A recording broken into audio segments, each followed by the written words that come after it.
All right, associates, let's continue on in our analysis of Dr. Devlin's practice. We've now decided or determined what is the true profitability of that practice, $439,000. But what does that mean for you exactly after you pay the debt and the taxes and take home for you? What does that exactly mean? How does that translate into real dollars in your personal bank account? That's going to be the point of this discussion, as well as, is the price reasonable based on that $439,000? Now, stepping back, just to reiterate, that whole process was what we call income statement normalization. Taking the numbers as you got it, normalizing it, filtering out, the stuff that's not going to be applicable to you, determining what the true profit is, and now we have a number we can actually do something with. That's called income statement normalization. Now, we're on to step 2 here. Determine if the asking price is reasonable. Well, what's the asking price? The asking price was $1.1 million. What were our collections? Well, our collections were 1.4, but let's take out the patient refunds of $50,000, so it's really 1.35. So price to revenue is simply divide the price, which is 1.1 million, by the collections, which is 1.35 million. So 1.1 million divided by 1.35 million is 81%. And as I mentioned in our assumptions, if you look down below on the slide, you'll see that it's between the second to the bottom line, 70 to 90% price to revenue is the industry range. Again, that's going to be a little bit unique to geography and a few other factors, but all things considered, somewhat of a reasonable range there. So 81% falls pretty much right in the middle. Might be in some areas a tad high for sure, but that's based on our numbers here, that's going to be a fairly reasonable number. Now let's look at it from a profit standpoint, not a collections, but a profit standpoint or operating income standpoint. Price to earnings, which is the price divided by the profit, which we arrived at from step 1. Now we had to go through that whole charade of activity to find out what the true profit is, which was $439,000. Wasn't the 67 that was stated when we got the financial statements. We had to do all the add backs, $439,000. So 1.1 million, which is the asking price, the sale price, divided by 439,000, which is the operating profit, the income, the net income, is 2.51. If you look at the very bottom, price to earning industry range, 1.75 to 2.75. So it's on the higher end for sure. Remember, the overhead was a little bit higher at 67% in this practice. And therefore, it is a little bit on the higher end, but it's still within range. So it's not out of the question. Then you got to look at other factors. Is this a practice you are already having some doubts about, or is this something you absolutely want, to decide whether you want to move forward or perhaps even try to negotiate the price a little bit more. So is the price reasonable, yes or no? I'm going to say yes, based on the context of these numbers. Now let's go into step 3. Determine the take-home income after expenses, after debt, and after taxes. Well, remember, from step 1, we arrived at what's the true profit before paying any of those, your operating income. That was $439,000. Now, what's our annual debt payment? Well, in the assumptions, it told us $120,000, $10,000 per month. And what are our taxes here? See, this one you probably didn't get right off the bat, but that's why you're taking this module to learn. Well, your taxes are going to be your operating income less the principal, less the interest on your debt.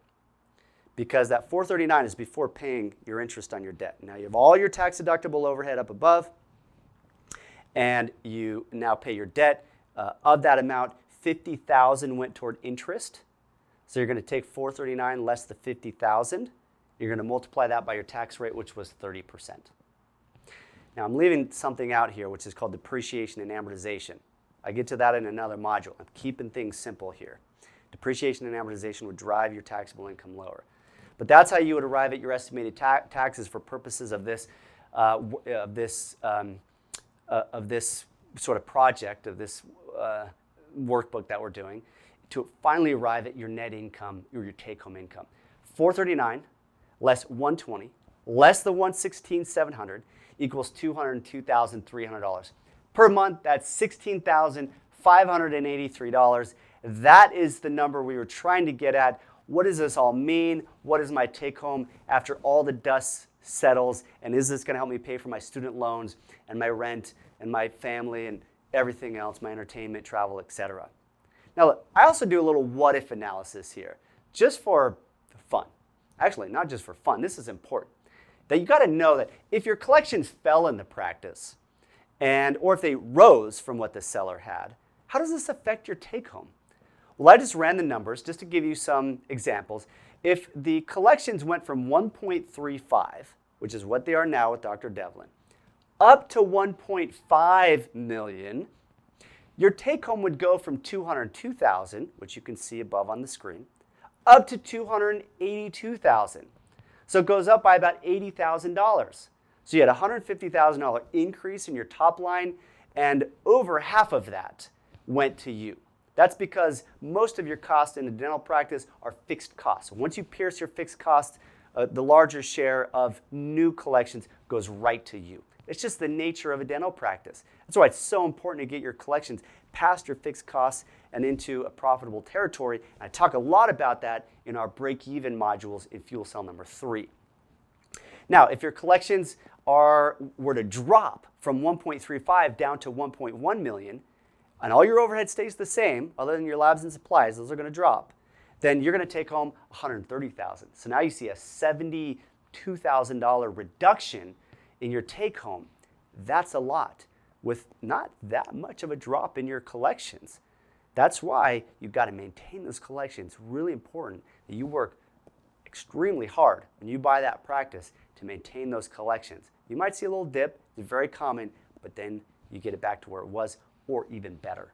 If you, worst case scenario, this thing drops down to $900,000 from 1.35 million per year down to 900, now your take home is 4,608.